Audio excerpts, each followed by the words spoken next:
Hello everyone, welcome back to Oliveboard. I am Pooja और आज आप लोगों के लिए एक बहुत इंटरेस्टिंग टॉपिक लेकर आई हूँ। जरा सोच के देखिए, आपने जीवन भर कमाई की हो, बहुत सारा पैसा इकट्ठा किया हो, सोना चांदी सब कुछ इकट्ठा किया हो और बाद में गवर्नमेंट आए और आपसे कहे कि आप अपने असेट का, अपनी प्रॉपर्टी का 50% हमें दे दीजिए। कैसा लगेगा? आप कहेंगे यार कमाई क्यों ही करनी है।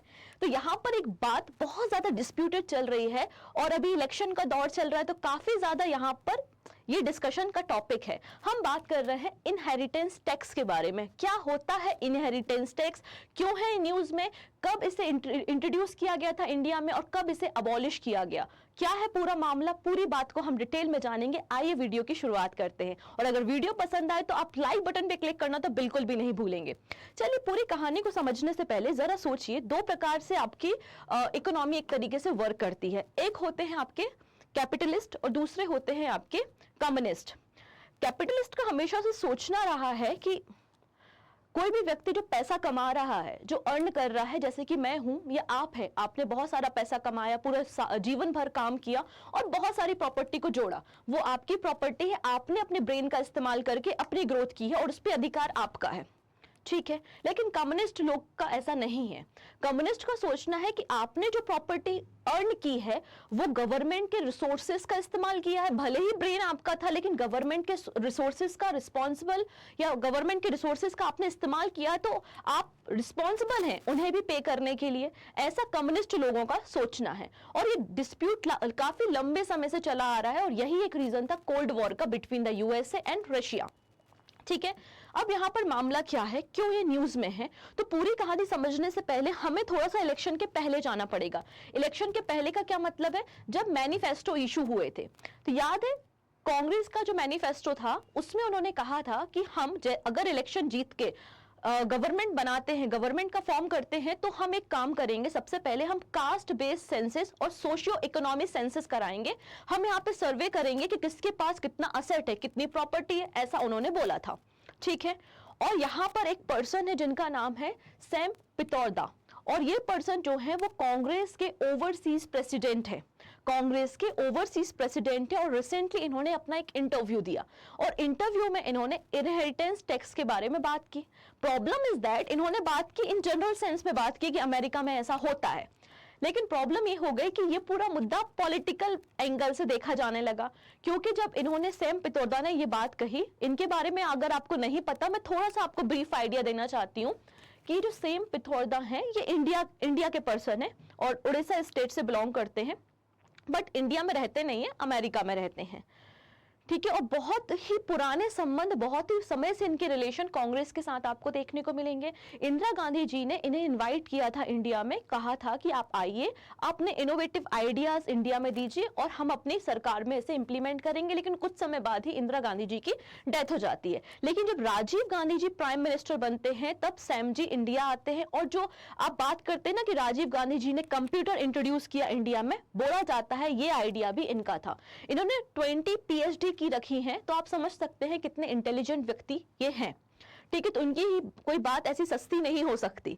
और जब मनमोहन सिंह जी की गवर्नमेंट आती है 2004 में, तब वापस से सैम जी को इंडिया बुलाया जाता है और ये प्राइम मिनिस्टर के एक एडवाइजर की तरह काम करते हैं। तो क्वेश्चन ये बनता है, क्या अगर वापस से कांग्रेस गवर्नमेंट एग्जिस्टेंस में आती है तो वापस से सैम जी को इंडिया बुलाया जाएगा और उनकी पॉलिसीज को इंडिया में इंप्लीमेंट किया जाएगा, ऐसा एलिगेशन लगाया जा रहा है अपोजिशन के द्वारा। और कहा गया कि अगर सैम जी आ जाते हैं तो इंडिया में वापस से इनहेरिटेंस टैक्स को इंट्रोड्यूस कर दिया जाएगा, मतलब आपकी प्रॉपर्टी का अब कुछ हिस्सा आपको गवर्नमेंट को देना पड़ेगा। यह पूरा मामला देखने को मिल रहा है। तो उसी समय प्राइम मिनिस्टर नरेंद्र मोदी जी ने भी एक रैली में कह ही दिया, लूट जिंदगी के साथ भी जिंदगी के बाद भी, यह बात बोल दी गई। इसलिए पूरा मामला न्यूज में आपको देखने को मिल जाएगा। अभी हम बात कर रहे हैं इनहेरिटेंस टैक्स, जो कि आपका एक डायरेक्ट टैक्स की कैटेगरी में आया करता था, बाद में हमने इसको अबॉलिश कर दिया, ठीक है। तो आप पूरा मामला समझ सकते हैं। देखिएगा, इन्होंने कहा अपने एक इंटरव्यू में कि अमेरिका में क्या होता है, ऐसा इन्होंने कहा कि अमेरिका में क्या होता है, जो प्रॉपर्टी होती है तो किसी व्यक्ति की जब डेथ हो जाती है तो उसकी प्रॉपर्टी उसके सक्सेसर के पास जाती है, लेकिन वो प्रॉपर्टी का 55% गवर्नमेंट ले लेती है और 45% ही उसके हायर या उसके सक्सेसर के पास जाती है। मान लेते हैं कोई व्यक्ति है XYZ, उसकी टोटल प्रॉपर्टी कितनी है, $100 बिलियन है, फॉर एग्जाम्पल $100 बिलियन है, तो $55 किसके पास जाएगी, गवर्नमेंट के पास, और रिमेनिंग 45 ही जो सक्सेसर है उसको मिलेगी। तो ये बात इन्होंने अपने इंटरव्यू में इन जनरल सेंस में कही, और फिर ये मामला इतना गर्म हो गया। डन। तो हमें यहाँ पे बेसिकली जानना क्या है कि क्या होता है इनहेरिटेंस टैक्स। तो उसके लिए क्वेश्चन का आंसर आपको करना पड़ेगा, जानने के लिए कि कितना आपको नॉलेज है, और ये यूपीएससी का क्वेश्चन है, ठीक है। तो ऐसा नहीं है कि आरबीआई नहीं पूछ सकता, अगर कोई टॉपिक बर्निंग इशू है तो बिल्कुल पूछा जा सकता है। चलिए इस क्वेश्चन का आंसर देने की कोशिश करेंगे। Which of the following statement regarding inheritance tax in India is correct? कौन सा स्टेटमेंट यहाँ पर करेक्ट है? अगर आंसर नहीं पता तो बिल्कुल टेंशन लेने की जरूरत नहीं है, वीडियो को एंड तक देखना, एंड में इस क्वेश्चन का आंसर मिल जाएगा। Okay. Inheritance tax was introduced in India in 1953 under the State Duty Act. Next है, the tax was levied on the total value of the property held by an individual at the time of their demise. Estate duty rate in India range from the 7.5 to the 85% for the property exceeded 20 lakh rupees. The inheritance tax was abolished in 1985 by then the finance minister BP Singh. कौन सा statement यहाँ पर correct है? क्या बोला गया? पहला कहा है कि जो इनहेरिटेंस टैक्स है उसको 1953 में भारत में लाया गया था। ये इनहेरिटेंस टैक्स किसी भी व्यक्ति की प्रॉपर्टी पर लगता है जब उसकी डेथ होती है, और वो प्रॉपर्टी उसके सक्सेसर के पास जाती है। नेक्स्ट बोला है, भारत में जब इंट्रोड्यूस किया गया था ये इनहेरिटेंस टैक्स, तो यहाँ पर उसकी रेंज 7.5% से 85% के बीच में थी। नेक्स्ट बोला गया है कि 1985 में उस समय के जब फाइनेंस मिनिस्टर बीपी सिंह थे तब इसे खत्म कर दिया गया। कौन सा स्टेटमेंट करेक्ट है आप हमें बताएंगे कमेंट सेक्शन में, तब तक हम इस टॉपिक को डिस्कस करते हैं। तो इनहेरिटेंस टैक्स क्या होता है? Transfer of asset from the deceased person to their beneficiary. जब प्रॉपर्टी को अपना फादर या किसी व्यक्ति की डेथ हो जाने के बाद उसके सक्सेसर के पास जब प्रॉपर्टी जाती है तो उस प्रॉपर्टी पे जो टैक्स लगता है उसे इनहेरिटेंस टैक्स या फिर विरासत कर के नाम से जाना जाता है, ठीक है। डन। इसका मकसद क्या था? इसके मकसद था इंप्लीमेंट करने का कि हमारे देश में, जैसे कि मैंने कुछ समय पहले एक रिपोर्ट भी डिस्कस की थी, कि वेल्थ इनइक्वलिटी बहुत ज्यादा है। हमारी कंट्री के 1% लोग ही बहुत रिचेस्ट हैं और गरीब पर्सन बहुत गरीब है, जैसा कि हमने डिस्कस भी किया था। तो हमारे देश में जो वेल्थ इनइक्वलिटी है उसको कम करने के लिए इस टैक्स को इंप्लीमेंट किया गया था कि इनकी प्रॉपर्टी को लेकर इसको गरीबों में बांट दिया जाएगा। प्रॉपर्टी को लेकर, जैसे कि 2019 में जब इलेक्शन किए गए थे तब पीएम ने कहा था कि ब्लैक मनी इंडिया में आएगी, और जो आएगा पैसा ब्लैक मनी का वो इंडियन के जो गरीब पर्सन है, गरीब लोग हैं इंडिया में, उनको बांट दिया जाएगा। वैसे यहाँ पर ये क्लेम किया जा रहा है कि इनहेरिटेंस टैक्स लगाया जाएगा और जो अमीरों की संपत्ति है उसको गवर्नमेंट लेगी और वो गरीबों में बांट देगी। ये कहने की बात है, कुछ नहीं बटने वाला है, ठीक है। तो ये बात यहाँ पे कही गई। ये जो टैक्स है वो डायरेक्ट टैक्स की कैटेगरी में आता है, पहली चीज।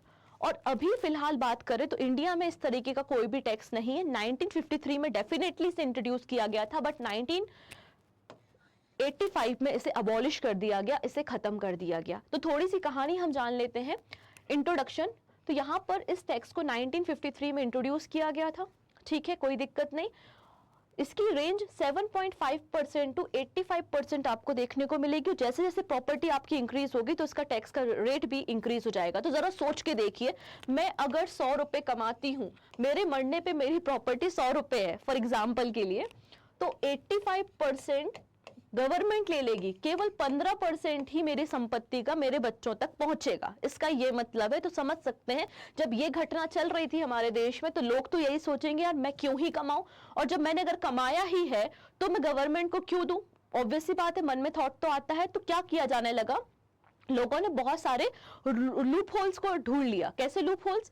कि पहले ही, मरने से पहले ही अपनी जो प्रॉपर्टी थी उसको डिस्ट्रीब्यूट कर देते थे, या फिर अपने नौकर के नाम पे, अपने सर्वेंट के नाम पे, अपने कुत्ते के नाम पे, अपने दूर के रिश्तेदार के नाम पे अपनी प्रॉपर्टी कर दी। तो इस तरीके से लूप होल ढूंढना लोगों ने शुरू कर दिया। और जब किसी पर्सन की डेथ होती थी तो वहां पर ऑफिसर्स जाते थे उसके असेट को मोनेटाइज करने की, मार्केट की वैल्यू कितनी है, कितना टैक्स लगेगा। तो पाया जाता था यार इस व्यक्ति के पास तो ऑलरेडी कर्जा है, इस व्यक्ति के पास तो केवल 100 रुपए ही है, इस व्यक्ति के पास तो केवल लाख रुपए ही है। तो ऐसा करने के बाद पूरी टीम जा रही है, समझ रहे हो आप, पूरी टीम जा रही है, इन्वेस्टिगेशन हो रहा है, मतलब खर्चा बहुत ज्यादा हो रहा है, लेकिन यहां से जो इनकम होनी चाहिए टैक्स से वो बहुत कम हो रही है। ऐसा बताया गया केवल और केवल 20 करोड़ रुपीज ही हमने यहाँ पर इनहेरिटेंस टैक्स से कलेक्ट किया था। तो उसके बाद जब राजीव गांधी जी की गवर्नमेंट होती है और उस समय जो फाइनेंस मिनिस्टर बीपी सिंह होते हैं, उन्होंने कहा कि इसका कोई फायदा नहीं है, इससे गवर्नमेंट को कोई खासा प्रॉफिट हो नहीं रहा, इसे हमें बंद कर देना चाहिए। इसलिए 1985 में इसे अबॉलिश कर दिया गया, खत्म कर दिया गया। आई थिंक अब आपको क्लियर हो गया होगा कि ये टैक्स क्या है। क्या ऐसी कोई कंट्रीज है जो इस टैक्स को इंपोज कर रही है? आंसर है यस। बहुत सारी ऐसी कंट्रीज है जिनमें इनहेरिटेंस टैक्स देखने को मिलता है, और सबसे ज्यादा टैक्स आपको जापान में देखने को मिलेगा, विच इज 55%, जो कि बहुत ज्यादा है। मतलब 55% गवर्नमेंट ले लेगी और 45% ही उनके सक्सेसर के पास पहुंचने वाला है। फिर जापान के पास साउथ कोरिया, फ्रांस और अदर नेशंस भी आप देख सकते हैं। ठीक है, अब क्या कभी कोशिश नहीं की गई वापस से इस टैक्स को रीइंट्रोड्यूस करने के लिए? कई बार, सेवरल टाइम प्रयास किए गए, ट्राई किया गया कि इस टैक्स को हम वापस से इंट्रोड्यूस करें। तो आप देख सकते हैं कई बार पॉलिटिकल डिस्कशन हुआ है, जब यूपीए गवर्नमेंट थी और होम मिनिस्टर पी चिदम्बरम साहब थे, तब भी इस टैक्स को इंट्रोड्यूस करने की बात की गई थी 2011-12 में।